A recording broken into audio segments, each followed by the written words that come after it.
여러분, 제가 이태리가 배출한 세계적인 예술가 한 분을 여러분들에게 잠시 소개해드리고자 합니다. 그는 20대에 저 유명한 피에타 상을 만들었고, 예술에 깊이 이제 경지에 오른 50대에는 메디치라고 하는 예배당을 건축했으며, 50대 이제 인생의 만렵에 그 유명한 시스티나 성당의 천정화인 최후의 심판을 그렸던 위대한 조각가이자 화가인 사람입니다. 그는 레오나르도 다빈치가 질투할 정도의 뛰어난 예술성을 가진 그야말로 예술가들의 예술가로 불리는 사람인데, 그가 바로 미켈란젤로 보나토리입니다. 이 미켈란젤로가 이렇게 훌륭한 예술가가 될 수 있었던 데에는 그의 스승의 역할이 지대했을 겁니다. 그러나 그 스승을 기억해 주는 사람은 없습니다. 그 스승은 버툴로 지오바니라고 하는 사람인데, 이 미켈란젤로가 14살의 나이 때에 지오바니에 찾아가서 선생님 밑에서 공부하고 싶습니다 라고 했답니다. 근데 지오바니가요, 첫눈에 이 미켈란젤로의 천재성을 발견하고 그에게 이렇게 물었답니다. 얘야, 네가 조각을 하고 싶구나. 네, 그렇습니다. 어떻게 하면 훌륭한 조각가가 되는지 아니? 재능이 있고 기술이 꼭 필요하겠지요. 그렇지, 재능도 있어야 되고 기술도 있어야 되는데 더 중요한 것, 진짜 중요한 것이 한 가지가 있단다. 그게 뭔데요? 네가 가진 재능과 기술을 무엇을 위해 쓸 것인지를 알아야지. 그러면서 그 어린 미켈란젤로를 데리고 술집을 찾아갔답니다. 술을 마시게 하려고 한 것이 아니라 이태리 로마의 유명한 술집 앞에 멋있는 나체 형상의 여인상이 있었던 겁니다. 그 여인상을 보여주면서 애야, 아름다움니? 아름답습니다. 그런데 이 조각가는 술집을 위해서 자기의 재능을 사용했구나. 그러면서 한참 걸어서 대성당으로 가서 그 대성당 앞에 있는 천사의 조각상을 보여주더니, 이 조각가는 하나님의 영광을 위해서 자기의 재능을 활용하였구나. 사람이 볼 때에 천사상이 아름다운지 이 또 여인의 조각상이 아름다운지는 평가가 다르겠지만, 그러나 아까 그 사람은 사람이 술을 마시는 탐욕을 위해서 자기 재능을 활용했고, 그리고 또 한 사람은 하나님의 영광을 위해서 자기의 재능을 활용했구나. 너는 어떤 사람이 되고 싶니? 선생님, 저는 저에게 재능을 주신 하나님의 영광을 위해서 저의 재능을 사용하고 싶습니다. 저는 그런 사람이 되고 싶습니다. 그래, 그러면 너는 내 제자가 될 자격이 있다 하면서 그때부터 제자를 삼아 양육하고 훈련하고 열심히 미술을 공부하도록 해주었답니다. 그리고 한 10여 년쯤 흘렀을 때요, 이 미켈란젤로가 길을 걸어가는데 앞에 큰 바위 하나가 놓여 있는 거예요. 근데 그 바위를 보더니 이 미켈란젤로가 마치 미친 사람처럼 껄껄껄껄 웃으면서 박장대소를 하면서, 이야, 다윗이 걸어오고 있다. 어머, 다윗이 걸어오고 있어. 이렇게 얘기를 하더랍니다. 어느 누구도 수만 년, 수천 년 동안 서 있던 그 바위 덩어리를 보고 그렇게 반응하는 사람이 없었는데요, 미켈란젤로에게는 그 바위 덩어리 속에서 다윗을 본 것입니다. 그래서 그 바위를 조각하기 시작해서 여러분이 너무나도 잘 아시는 저 다비드상이 만들어졌다고 합니다. 여러분, 다비드상의 전체를 다 보여드리지 못한 것을 죄송하게 생각합니다. 하나의 작품이 만들어지기까지는 예술가의 안목이 필요하고, 한 사람의 예술가가 만들어지기까지는 스승의 안목이 필요하고, 그래서 누가 무엇을 어떻게 보느냐에 따라서 장래가, 미래가 달라지는 것입니다. 예수님의 제자였던 요한 사도는 요한 3서 4절에서 내가 내 자녀들이 진리 안에서 행함을 듣는 것보다 더 기쁜 일이 없도다. 모든 부모님들은 자녀가 행복해지기를 바라고 복되기를 바라고 자녀를 통해서 기쁨이 충만해지기를 바라는 마음은 다 똑같을 것입니다. 중요한 것은 부모가 그 자녀를 어떻게 바라보느냐, 부모의 시선에 따라, 부모의 안목에 따라 자녀의 장래가 달려있음을 여러분 기억하시고, 저는 오늘 본문 말씀을 통해서 부모의 시선에 자녀의 장래가 달렸다라고 하는 제목의 말씀을 증거할 때, 여기 계시는 모든 부모님들, 사랑하는 자녀들을 위해서 내 시야가, 내 시선이 어떻게 달라져야 할까? 주님 주시는 말씀으로 도전받는 시간 되실 수 있기를 주의 이름으로 축원을 드립니다. 우리 함께 본문 말씀 23절 말씀 다 함께 읽겠습니다. 시작. 믿음으로 모세가 낳았을 때에 그 부모가 아름다운 아이임을 보고 석 달 동안 숨겨 아이와 유서하지 아니하였으며 라고 말씀하십니다. 오늘 본문은 히브리서 11장의 한 구절입니다. 흔히 히브리서 11장을 믿음의 장이라고 별명을 붙였습니다.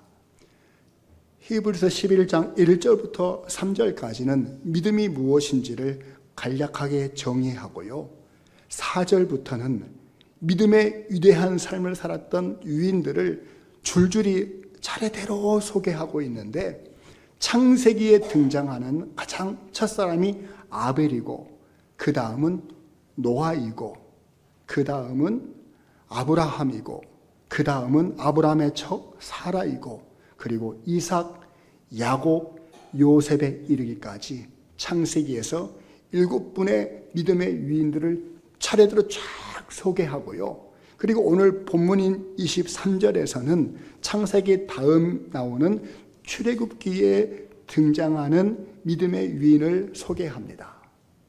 요셉이 창세기의 마지막 믿음의 유인이었다면, 우리는 흔히 출애굽기에 등장하는 믿음의 유인하면 딱 떠오르는 사람이 누구죠?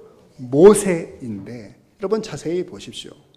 23절에 출애굽기에 소개되어지는 첫 번째 믿음의 유인은 모세가 아닙니다. 모세의 부모님입니다. 모세의 부모님이 믿음으로 모세를 낳았다. 그의 믿음을 그렇게 치하하고 있습니다. 사실 모세의 아버지는 아므람이라고 하는 사람이고, 어머니는 요게벳이라고 합니다. 이 두 부부에게는 모세보다 먼저 낳은 딸이 있었고 아들이 있었습니다. 딸의 이름은 미리암이고 그 아들의 이름은 아론이니, 모세는 셋째이자 막둥이 아들로 태어나서 이녀 일남을 둔 부부인데요. 여러분, 제가 여기서 넌센스 퀴즈 하나 내겠습니다. 시험만 치면 100점 맞는 천재가 있습니다. 어떻게 시험만 치면 100점 맞는 천재가 있을 수가 있지? 모든 시험을 다 100점 맞아요. 그 사람의 이름이 혹시 아십니까? 미리암. 그렇습니다. 미리암. 미리 알아버리니까 시험 치면 다 100점이죠.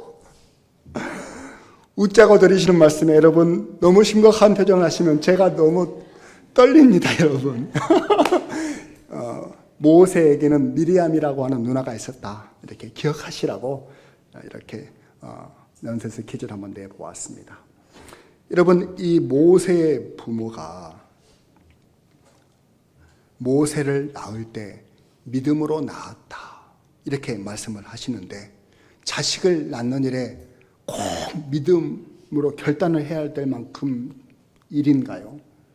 건강한 부부가 자식을 낳는 것은 너무 자연스러운 일인데 어찌 이 부부는 믿음으로 모세 셋째 아들을 낳았을까요?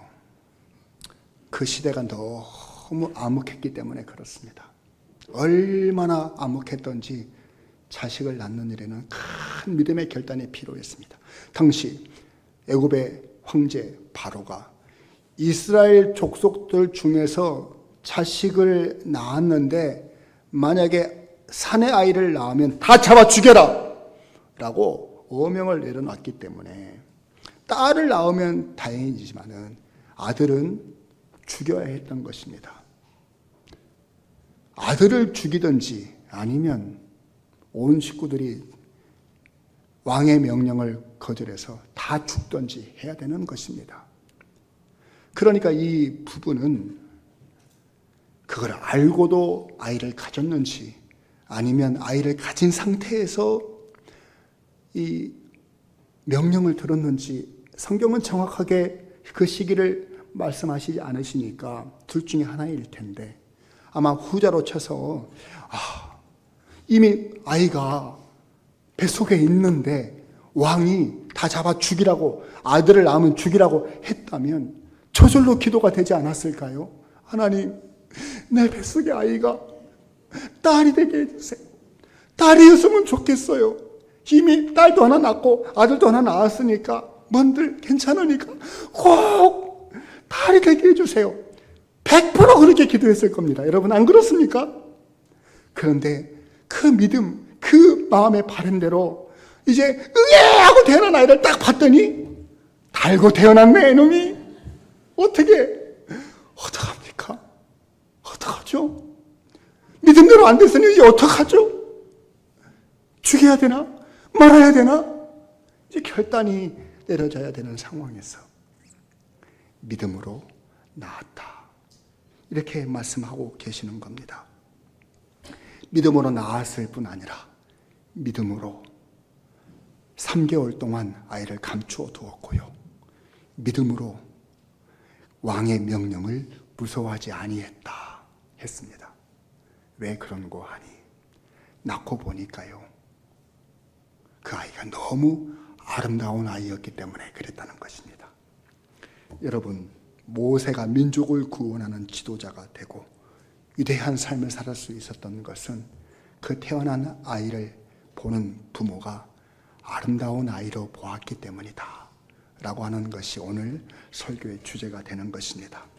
자, 그렇다면 아름다운 아이로 보았다라는 말이 대체 무슨 뜻일까? 어이구, 이야, 이 녀석이 누나보다도 이쁘게 생겼고 아이고, 지 형보다도 훨씬 이쁘게 생겼네. 당신하고 내 얼굴하고 어떻게 섞어서 이렇게 예쁜 아이가 태어났지? 이야, 이 인물 정말로 이쁘구나.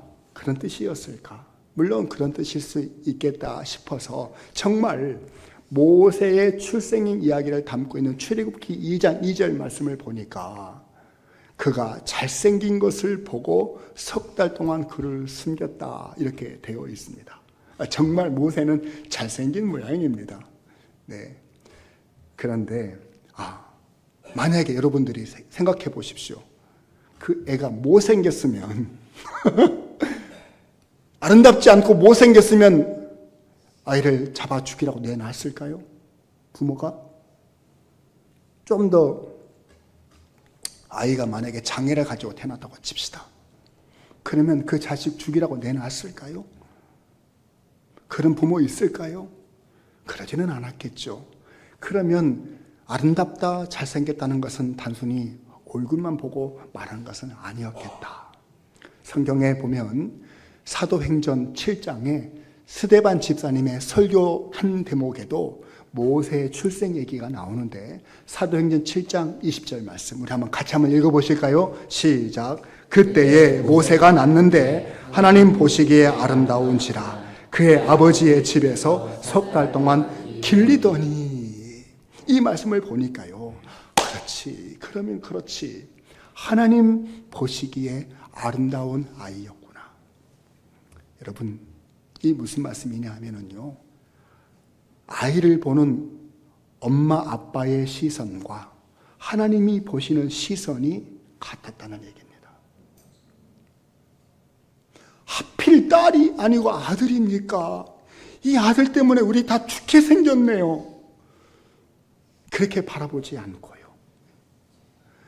하나님께서 우리 가정을 버리셨는가? 이렇게 보지 않고요, 이 오목한 시절에 왜 하나님께서 아들을 우리에게 주셨을까? 하나님의 마음으로, 하나님의 눈으로 이 아이를 보니, 이 아이를 통해서 하실 일이 있구나.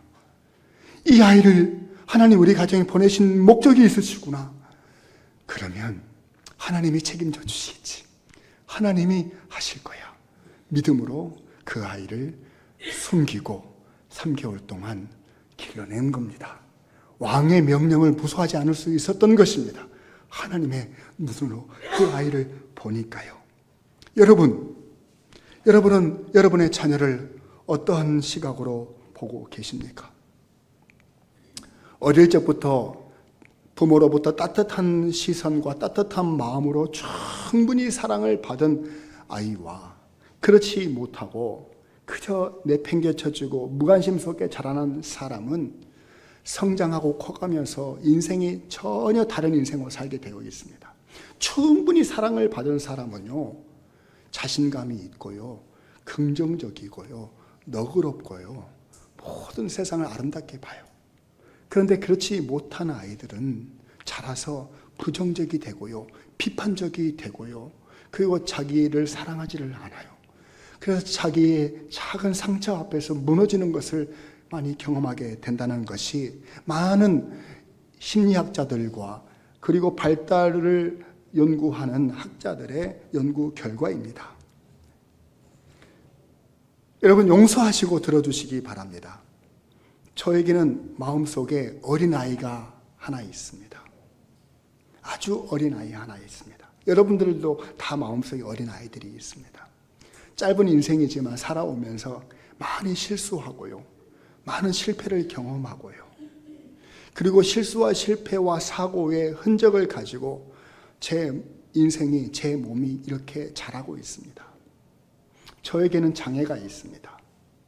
그래서 제 속에는 위축되어진 아이가 자라고 있습니다. 그런데 그 아이를 달래면서 힘을 주고 그리고 용기를 주는 또 다른 자아가 있습니다. 일종의 근자감입니다. 근거 없는 자신감이 저한테 있습니다. 그래서 저는 웬만하면 쫄지를 않습니다. 어떤 일을 무서워하지를 않아요. 걱정하지 않습니다. 그런 이 자존감, 자아효능감이 어디서 내게 발생했을까? 제가 생각해보니까 그런 자아 존재감을 일으키는데 세 분의 여성이 저에게 작용을 했구나, 영향을 줬구나, 그런 생각이 들어요. 첫 번째 여인은 뭐니 해도 어머니입니다. 제가 어릴 적에 자라면서 자주 들었던 말 중에 하나가, 태경이는 젖을 안 먹고 컸다는 소리는 못할게요. 예, 제가 3남매 중에 장남인데 둘째가 태어날 때까지 젖을 물고 살았답니다. 제가 동생하고 3살 터울인데 이미 젖을 꺼내야 되는데도 젖을 물고 살았어요. 제가 살면서 공부할 때나 목회할 때나 젖 먹던 힘을 발휘할 때가 있거든요. 여러분, 젖 먹던 그 젖이 지금 얼마나 쏠쏠하게 발휘가 되는지 여러분 몰라요. 예, 그 첫째로서 누린 혜택이 있는 겁니다.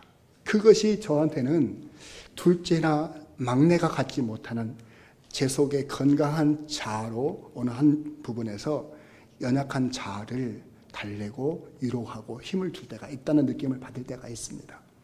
또 한 분의 여성이 할머니인데 친할머니가 아니고 큰방 할머니입니다. 왜 큰방 할머니냐? 저희 부모님이 결혼해가지고 셋방살이를 했는데 집주인 할머니, 큰방 쓰시는 할머니여서 큰방 할머니입니다. 저 할머니가 이제 19살짜리 막 시집 온 이 세댁한테 세대 교회 가야 복 받아 해서 저희 어머님을 전도하신 할머님이세요. 큰방 할머님이 저의 출생부터 다 아시는 분이시고, 그리고 제가 가지고 있는 가장 오래된 먼 기억이 밥상머리입니다. 그 밥상은 엄마 아빠랑 함께 먹는 밥상이 아니고 우리 큰방 할머니랑 먹던 밥상입니다. 그 밥상이 왜 기억나냐 하면요, 이제 2살짜리 3살짜리가 앉아서 밥상을 거두는데 할머니 앞에서 쉬 뭔 소리예요? 밥 먹다가 화장실 마렵다는 얘기잖아요. 요즘이야 집안에 화장실이 있지만 옛날에는 마당 저 건너편 먼 곳에 화장실이 있으니 언제 화장실에 뛰어갑니까? 그러니까 할머니가요, 잡수시던 국그릇을 엎어가지고 그 국그릇에다가 쉬를 받아내셔요. 그게 제가 기억이 나는 제 첫 기억이라니까요. 나는 쉬 마려우면 말만 하면 그냥 밥상에서 밥그릇이 쉬통이 된다라고 하는 자신감 있는 사람이에요. 여러분, 제가 이래봬도. 그리고요, 이제 한 10년쯤 더 자랐을까요? 제가 초등학교 3학년 때인지 4학년 때인지 정확하게 기억이 나지 않지만 밤에 저희 아버지가 태경아 빨리 옷 입어라. 갈 데 좀 있다. 어디요? 빨리 따라와. 하시면서 저를 데리고 간 곳이 큰방 할머니의 임종의 시간이었습니다. 할머님에게는 여러 손자 손녀들이 있었겠죠. 근데 제 아버님이 이제 임종하신다는 소식을 듣고 찾아가셨는데, 어이 갑종이 나 죽기 전에 태경이 한번 보고 싶네. 태경이 얼른 데리고 오소. 그래서 저희 아버지가 가셨다가 다시 돌아와서 저를 다시 데리고 할머님 계시는 곳에 찾아가서 태경이 데리고 왔어요. 제가 큰방 할머니의 임종을 지켰던 그런, 여러분, 저는 저 할머니를 통해서 피 한 방울 섞이지 않은 사람으로부터 전폭적이고도 무조건적인 사랑을 받아본 경험 때문에, 저분 때문에 제가 이 강단에 서 있다라고 하는 그 생각을 할 때마다 하나님의 마음, 하나님의 사랑이 느껴져요. 여러분, 저 사진에 하얀 한복과 하얀 모자로 멋을 부린 할머님이 저 큰방 할머님이시고, 그리고 저 할머니 뒤에 버스를 쳐다보고 있는 놈이 저예요. 또 한 분의 여성, 세 번째 여성은 바로 저희 외할머니 장정님 권사입니다. 우리 교회도 등록하시고 노후에 우리 교회를 좀 다니셨던 분이신데 아시는 분들도 계실 겁니다. 저 외할머님은 저를 볼 때마다 우리 큰손주 세계적인 부흥사가 되실 분이네. 우리 큰손주 앞으로 세계적인 부흥사가 되소. 항상 저에게 세계적인 부흥사가 되라고 격려해 주셨던 우리 할머니. 저희 할머님께서 제가 21살 때 교육전도사로 사역을 시작했는데 그날로부터 저에게 존댓말을 쓰셨습니다. 전도사님, 그러십시오. 이러십시오. 이러면서 손자한테 존댓말을 쓰시고요. 그리고 돌아가시는 그 해까지 꼬깃꼬깃 속주머니에서 어디서 꺼내는지는 여러분 자세히는 몰라요. 아무튼 속에 집어 넣어가지고 꼬깃꼬깃 한 10,000원짜리든 50,000원짜리든 이거 받아요. 아이고 할머니, 제가 지금 나이가 몇 개인데 저한테 용돈을, 아이고 그런 말씀 마세요. 권사가 목사님한테 섬기는 거니까 받으세요. 그래서 제가 나이가 50이 될 때까지 용돈 받던 존재입니다. 제 할머님께서 이제 연로하셔서 평생에 남아 있는 유산이 성경 필사본인데 4번째 성경을 쓰시다가 돌아가셨습니다.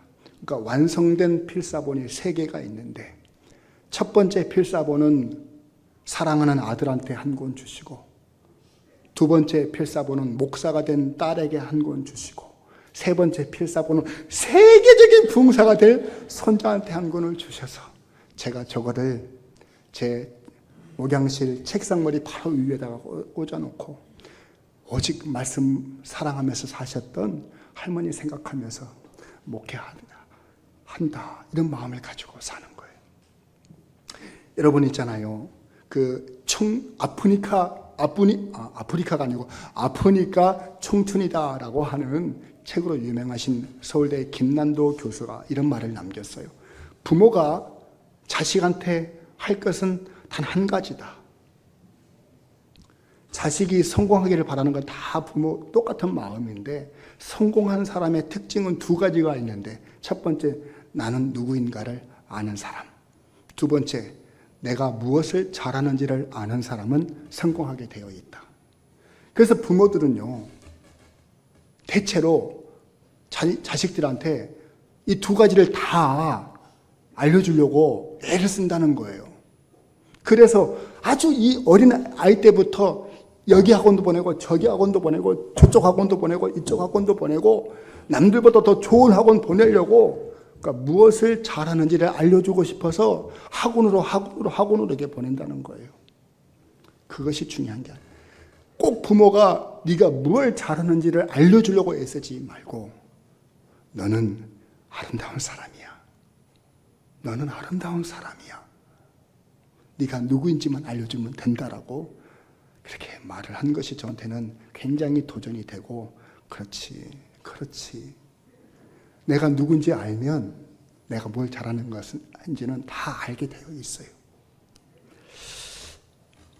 한국인으로서 가장 미국에서 높은 공무원의 자리에 오르신 분이 바로 강영우 박사이신데 이 강영우 박사는 시각장애인으로 태어나셔서 2012년도 하나님 나라 품에 안기실 때까지 정말 파란만장한 인생을 사셨던 분이셔요. 그래서 그 인생을 너무 고귀하게 여기기 때문에 초등학교 6학년 교과서에도 저분의 이야기가 실려 있고요.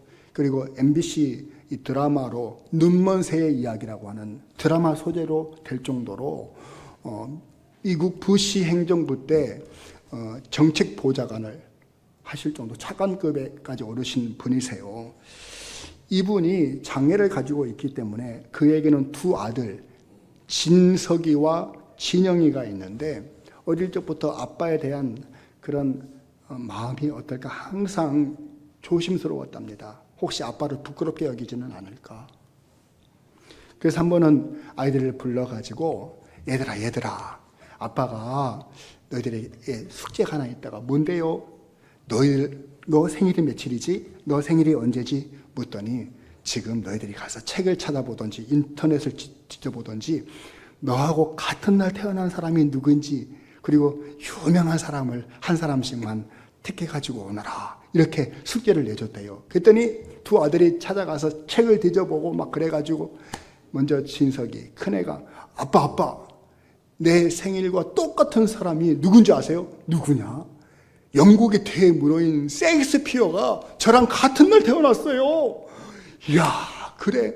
하나님께서 너를 셰익스피어와 같은 날 태어나게 하신 데는 다 뜻이 있겠구나. 너도 혹시 세계적인 문필가가 될 수 있으니 한번 그렇게 노력해봐라. 그랬더니요, 둘째 녀석이 셈이 나가지고요. 둘째의 특징이 셈 내는 겁니다, 여러분이. 우리 집에도 보니까 그러더라고요. 둘째 녀석이 아빠랑 큰형이랑 막 주고받고 하는 얘기 듣고서 아빠 제 생일은 안 물어봐요? 그래, 네 생일은 대체 누가 태어났냐? 아빠 제 생일에는요 엘리자베스 여왕이 태어났어요. 그래, 너는 왕이 태어난 날 똑같이 태어났구나. 너는 왕처럼 존귀한 사람이 되도록 하나님께서 그날 태어나게 해주셨구나. 그렇게 막 칭찬해 주니까 아빠 저희가요 아빠 생일도 찾아봤어요. 그때 너무 감동이 되더랍니다. 아빠를 이 아이들은 사랑하는구나. 그래, 아빠는 누구랑 같은 날이든 세상에 미국에 이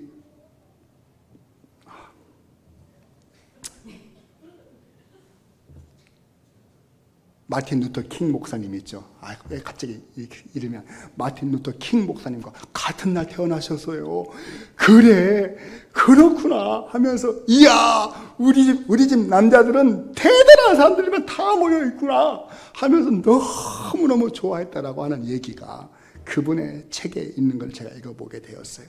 그래서 제가 그 책을 읽고 욕심 많은 유 목사는 대체 내 생일 누가 태어났을까? 찾아봤을까요? 안 찾아봤을까요?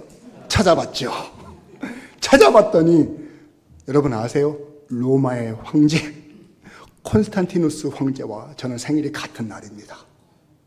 그러면 콘스탄티누스 황제가 대체 누구냐? 기독교를 로마의 국교로 인정했던 사람이에요. 그러면 그렇지, 내가 한국과 아시아와 세계 열방을 위해서 세계적인 부흥사가 될 사람인데, 그러면 그래야지. 제 마음속에도 그런 마음이 가졌다는 거예요. 사랑하는 성도 여러분, 자녀들은 공부로 길러지는 것이 아니고 인물이 학벌로 만들어지는 것이 아니라 부모의 시선에서 자녀의 장래가 결정된다는 것을 기억하실 수 있기를 바랍니다. 비전이라는 말을 쓰는데 비전이 무엇입니까? 보는 것입니다. 보는 것이 비전입니다. 하나님의 비전이 부모의 비전이 되고 부모의 비전이 자녀의 비전이 되는 것입니다. 여러분들이 보는 대로 자녀들의 장래가 달려있음을 기억하실 수 있기를 주의 이름으로 축원을 드리겠습니다. 여러분, 모세 부모님이 모세만 그렇게 바라봤을까요? 제가 전에 말씀드렸다시피 모세에게는 누나도 있고 형도 있었잖아요. 누나의 이름이 뭐였다고요? 미리암이었다고요. 미리암이 딸인데 얼마나 배포가 크고 담대한 마음을 가졌는지. 여러분, 미리암이 애굽 바로의 궁정에서 자기 동생이 공주에게 안겨있는 걸 보고, 저 공주님, 제가 드릴 말씀이 있는데요. 무엇이냐? 공주님은 아이에게 젖을 줄 수 없잖아요. 이 아이에게 유모가 필요한 것 같습니다. 그렇지, 유모가 필요하지. 제가 유모를 한번 소개해 드릴까요? 그래, 네가 아는 분 있느냐? 그럼요. 그래가지고 자기 엄마를 데려다가 유모로 앉혀요. 그러니까요, 모세는요, 어릴 적부터 애굽의 궁정에서 엄마 젖을 먹고 자라나는 엄청난 일이 누구 때문에? 미리암 때문에 생긴 거예요. 모세가 모세 되기까지는 미리암의 공이 얼마나 큰지 몰라요. 거기서 그치질 않아요.